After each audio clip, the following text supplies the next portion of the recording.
1835 में जो मैकाले पाप करके गया था, अब वो साफ होगा। और शिक्षा के भारतीयकरण से, शिक्षा में अध्यात्म के समावेश से, शिक्षा में संस्कारों के समावेश से अब पूरी दुनिया जो शिक्षा की दिशा ढूंढ रही थी कि एक सर्वसमावेशी, जिसमें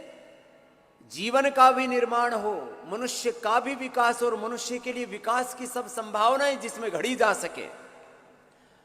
और मानस का जो निर्माण होता है, व्यक्ति के चरित्र का, जीवन का जो निर्माण होता है, वो शिक्षा से होता है। लेकिन उस शिक्षा में जिन तत्वों की कमी हो गई थी, आजादी के 75वां वर्ष हम मना रहे, आजादी का अमृत महोत्सव, और शिक्षा की आजादी का काम कल पूरा हुआ जब भारतीय शिक्षा बोर्ड को विधिवत सब प्रकार से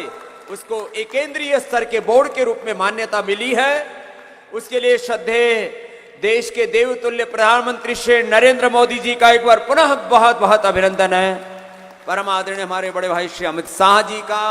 हमारे देश के शिक्षा मंत्री श्री धर्मेंद्र प्रधान जी का,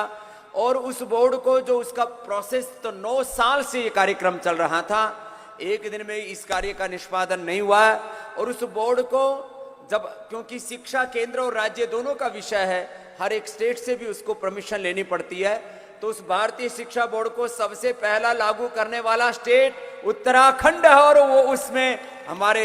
आदरणीय श्री धन सिंह रावत जी का, हमारे पुष्कर सिंह धामी जी का बहुत बड़ा योगदान है, अवदान है। तो अब भारत से शिक्षा की नई दिशाएं,